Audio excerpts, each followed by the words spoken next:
All right, so you're here with us today because you want to get fluent in English. Faster. Yeah, and faster. Right. We're looking at this plan you sent in for another podcast, all about how to learn languages. A meta. Super meta. And get this, it actually says that trying to be fluent might be holding you back. Exactly. That's what I thought was so interesting. The source really digs into this idea Yeah. that fluency, it's this big, vague goal. It's like, True. trying to grab smoke. You're never sure Oh. if you're actually getting closer, and that can really kill your motivation. Yeah, it's like saying, I'm going to run a marathon someday. Right. Maybe you jog around the block, but you're not actually craning. Exactly. Unless you've got a plan. You got to believe that you can actually get to the finish line. Absolutely. So how do we use that for languages? Well, the source talks about this idea of actionable objectives. So instead of saying, speak English fluently, Yeah. which feels like impossible, Yeah. enormous, what if instead your goal was, this week, I'm going to order food at a restaurant in English and feel confident doing it? That's something You're way more doable. you can measure, you can achieve. It really is. It's like breaking that marathon into Yeah. smaller runs, right? Like training runs Yeah. that you can actually handle. And the source had this other great tip, keep a language journal. Ooh, I love that. I know, right? So you're writing down new words, marking down the times you use English successfully, even the small stuff. It's like seeing your progress at the gym. It is. Even if some days you just show up. Right, and just Hmm. seeing that progress can really change your psychology Uh-huh. because then you're not stuck in that feeling of, am I getting anywhere? Yeah. Because you have the evidence right there on the page. Oh, totally. Okay, so we're setting clear goals, we're tracking how we're doing, but what about, I guess, the big thing that scares people? The fear. The fear. Making mistakes. It's like stage fright. It's like stage fright for language learners. Everyone's been there. But here's how the source reframes it. Okay. Mistakes are actually feedback. Think Mhm. about it. How do you know if you need to adjust your tennis serve? Mm. You look at where the ball lands. Mistakes show us where we need to focus our practice. That's actually a good way to look at it, but isn't there a risk that we get, like, too okay with making mistakes? Oh, for sure. How do we find that sweet spot between feeling comfortable enough to practice, Yes. but still pushing ourselves to get better? This is where the learning environment comes in, right? The source talks about finding supportive spaces where mistakes are just part of the process. Mhm. It could be a language exchange partner, some community online, or even an app that's made for learners to practice with each other. I So see. there's no pressure. Instead of jumping in the deep end, right? Right, exactly. Find that pool where you can practice your strokes and not feel like, oh, everybody's judging me. Got it. But what about those of us who, we don't live in a place where everyone speaks English? Yeah, a lot of people face that. Right. How do we get that immersion everyone keeps talking about? Well, that's where the source gets really practical. Mm-hmm. Immersion. It doesn't have to mean buying a plane ticket. Right. It's more about building that mental space where you're around English all the time. Yeah. You could start by switching your phone settings to English, your apps. Mm-hmm. It feels weird at first, Yeah. but you'd be surprised how quickly you adapt. Another thing, how about watching movies or shows without subtitles? Whoa. Going cold turkey on the subtitles. Yeah. That sounds a little scary, even for someone who, thinks they're pretty decent at English. It can be a challenge, but it really forces you to pay attention Yeah. to what you're seeing, the context clues. Okay.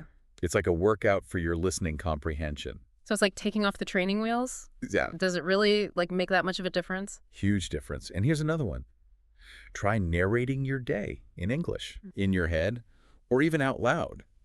It's about making your brain think in English, even for the everyday stuff. Interesting. It's like we're sneaking English into our lives, It is. training our ears, ditching the subtitles. But what about, actually speaking? Yeah, I feel like that's where a lot of people they hit a wall. for sure. Speaking is the toughest part for a lot of people. Yeah. But the source had some really good advice on how to, get over that fear. Okay. The more you speak, the more fluent you'll get. Right. Right. So how do we make it less scary? Right. Because it's easy to say, just speak more. But taking that first step, It is. it's It's intimidating. Yeah. One thing this source really emphasized was finding the right speaking partners. And this might surprise you. It doesn't have to be a native English speaker right away. Oh, really? I think a Yeah. lot of people assume Oh, yeah. that they need to find, a native speaker. To practice with. misconception, especially when you're starting out. I mean, practicing with native speakers is great. later on. But the source actually suggests maybe start with other learners Hmm. who are at about the same level as you. Oh, that's interesting. It's like finding a gym buddy. It is. For your first workout, right? Right. It's less scary, and you can kind of learn from each other's mistakes. Exactly. It creates this like safe space where you can just focus on communication. Right. You're not worried about being perfect. So it's okay to, like, make grammar mistakes Totally. or mess up the pronunciation a bit. All part of the process. And the source also talks about, instead of just trying to like speak English in general, Yeah. think about specific situations where you'll need to use it. Okay, so instead of, like, restaurant English, Right. I might practice how to order a vegan meal without sounding like a robot. Exactly. Pick a situation, practice the phrases you need, maybe even role play with a language partner. You can even record yourself. Oh, okay. The more you kind of rehearse those language scripts in your mind, Yeah. the more confident you'll feel when you're actually in that situation. So it's like having a mental cheat sheet It is. for those everyday conversations. Exactly. But you can't script everything, right? You can't. What about those times when you're just thrown into a conversation and you don't have those phrases ready? This is where it gets interesting. The source mentions this idea of chunking. Chunking. Chunking. Yeah. Is basically learning like groups of words Okay. or phrases that usually go together. It's kind of like building with Legos, you have these pre-made units that you can then combine to build something more complex. So instead of getting stuck translating like word for word in my head, Right. I'm learning these ready-made chunks that I can just pull out. Exactly. It makes things so much smoother. That does make a lot of sense. But how do I know, like, which chunks to focus on? Pay attention to how native speakers talk. Notice the phrases they use over and over. Ah. We could even write them down in that language journal we were talking about. And practice using them in different situations. So I'm kind of like a language detective, right? You are. Spotting the patterns, building up my toolbox of expressions. That's it. And, the source also mentioned this technique called shadowing. Shadowing. Yeah, it's where you listen to a native speaker and you try to repeat what they're saying as closely as you can. Oh, interesting. It's like mimicking their rhythm, their intonation, even their breathing. Is that kind of like karaoke for languages? Kind of, yeah.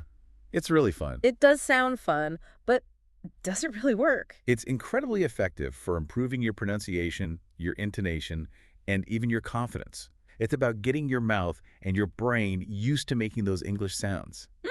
Interesting. Think of it as fine-tuning your accent. Okay, I like it. Yeah. But sometimes, even with all the practice, you can feel a little discouraged. Definitely. How do we stay motivated when it feels like we're not making much progress?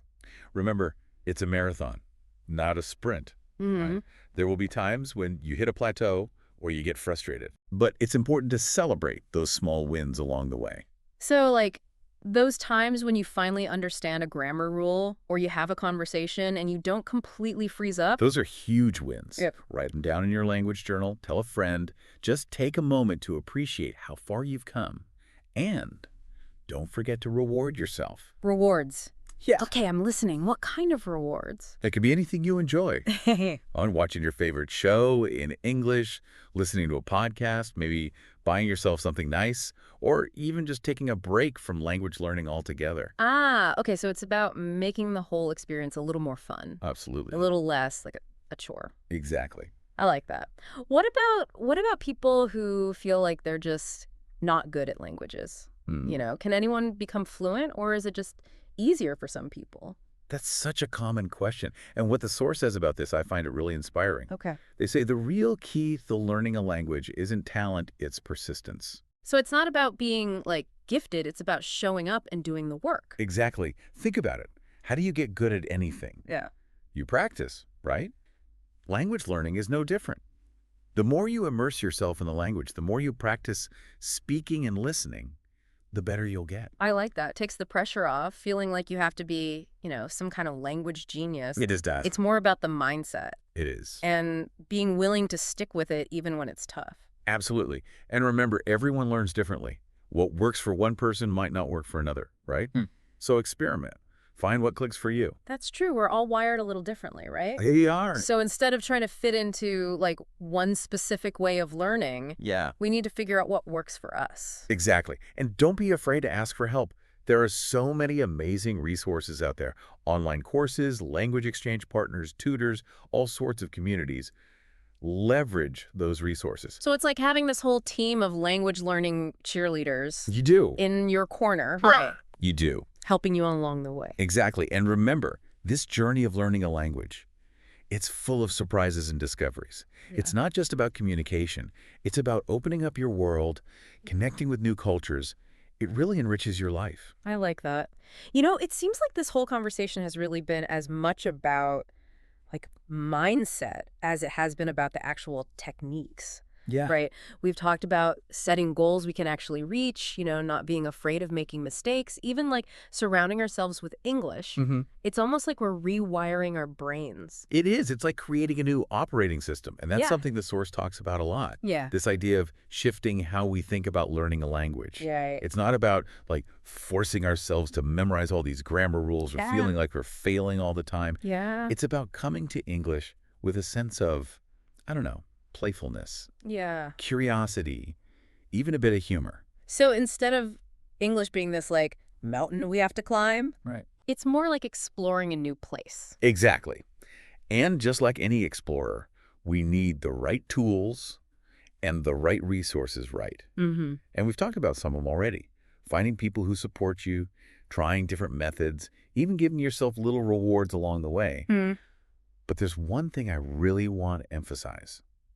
Finding the joy in the process. So you mean actually enjoying learning English? Yes. Even when, struggling with a verb or trying to say a word, right? Exactly. Because when you find those moments of like delight, those aha moments when something clicks, that's what keeps you going. Yeah. It could be anything, like finding a new song you love in English, connecting with a language partner who gets you, or finally understanding a grammar rule that's been driving you crazy. So it's not just about getting to fluency. It's about like appreciating those little wins along the way. Absolutely. It makes it less of a chore and more of an adventure. Totally. And the source also mentions that there isn't just one right way to learn. Oh, absolutely not. Right. Like what works for one person might not work for somebody else. Exactly. So don't be afraid to try things out and find what works for you. Yeah. Maybe you learn best with, flashcards and visuals. Right. Or maybe you're more of an auditory learner. You like podcasts. You like music. It's like finding the right workout routine, right? It is. Something that challenges you, but Yeah. also keeps you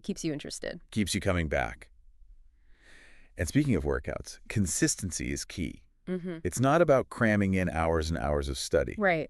It's about making English a part of your day, even if it's just for 15 minutes. Small, consistent steps over yeah. time. Exactly. Just like we were talking about at the beginning. It all comes back to that. It does. And, you don't have to do this alone. Right. There's a whole world of resources and communities out there, Yeah. both online and offline. Find a language partner. Join a group. Connect with people online. You could even just ask a friend who speaks English to chat with you. It's like having a whole support system. You do. Right. To help when things get tough. Absolutely. Because let's be real, there will be times when you feel discouraged. Yeah. That's just part of learning anything new. It is. So it's important to, stay positive and be resilient. So it's like those motivational posters at the gym, right? It is. Fall down 7 times, get up 8. But for languages, it's more like mispronounce a word 7 times, say it right on the 8th. Perfect. And as you get more confident, don't be afraid to push yourself. Okay. Step outside your comfort zone, try new things, embrace those moments that feel a little awkward. That's where the real growth happens. So as we wrap up this deep dive, what's the one thing you'd want our listeners to take away? The one thing they should really focus on as they're learning English. Believe in yourself. You have everything you need to succeed. Trust the process, embrace the challenges, and most importantly, enjoy the ride. The world's waiting to hear you. Awesome. Thanks for joining us for this deep dive. Remember, fluency isn't some far-off dream. It's about taking those small steps consistently. You got it. Keep practicing, keep learning, and keep exploring the amazing world of English.